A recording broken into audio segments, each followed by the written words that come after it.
So my question is, as the leader, you're not formally the leader of Congress, you're the most famous place, big star attraction. So how do you see your role in all this? Oh, microphone. How do you see your role in all this? And your sort of contribution to re-energizing, to making Congress and this broad alliance into really that fighting force that you need to have in order to counter BJP and its enormous media strategy, its war chest, its enormous position all over the country. How do you see yourself in this role, creating, recreating, energizing Congress and the alliance? Yeah. So, I mean, the first thing one has to realize when you're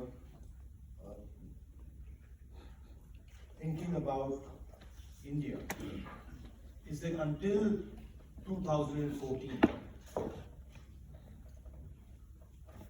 democracy in India was about a set of political parties fighting each other. Neutral institutions, free and fair elections,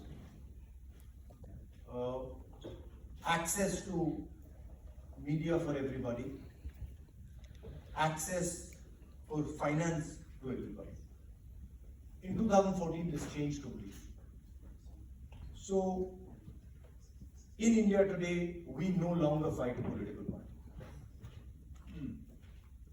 So the entire game has changed. Institutions are captured by the RSS.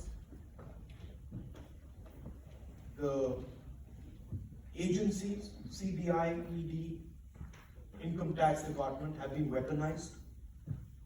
They attack those who resist the ideology of the BJP. So, we are no longer fighting your regular political contest. We are actually now fighting the architecture of the Indian state. Which means that the techniques we used earlier, interviews, conversations like this, they're not available to us anymore. It might surprise some of you. You might have noticed that you've seen me talking to students in the United States, you've seen me talking to students in France, you are seeing me here talking to you. I can't do this anymore. I'm physically not allowed to enter Indian universities, as are most of our opposition leaders. If we try to go into a university in India, we find that the Vice Chancellor belongs to the RSS, and he makes it very clear to us that discussion is not acceptable inside Indian universities. So that is the real paradigm shift. You know, you said India's the largest democracy. It's true.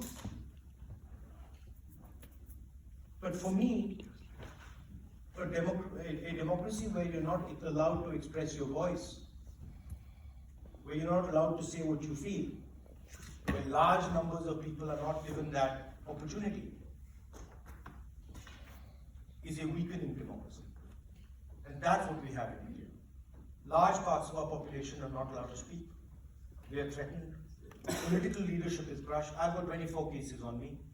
I've been interrogated for 55 hours.